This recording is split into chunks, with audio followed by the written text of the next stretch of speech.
гипсээ хөөлийн тарах шиг зураг 5 кг мөртлөө 100 ширхэг болсон гинэ. Тэгээ энэ хэвэндээ хийгээд ингээ гараад чаа. Хөө би зураг явуулчих. Тэнгүүтээ өсөн бодлоор болчихсон юм.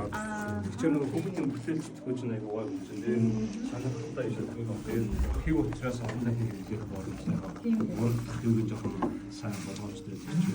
Тэгээд энэ гипсээр ингээ нэг балчик тийм жоохон хөдөлгөөн харагч юм тийм болж байна. Тэгээд ингээд болсон бол яг ингээд яг боломжоор болсон.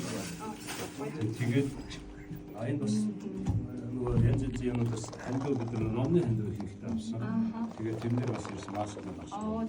За тэгээд ерөнхийдөө яг үндсэн амсан юмнууд хийсэн баа. Тэгээд жижиг хиймүүд бас байсан юм байна. Тэгээд яг боломж олсогоороо аль болохоор ингээд хэрэгтэй гэсэн юм байна. Тэгээд ямар ч гэсэн зорилготой бид бүрдээ цав болмоо бүгдийг гаргах хэрэгтэй тийм.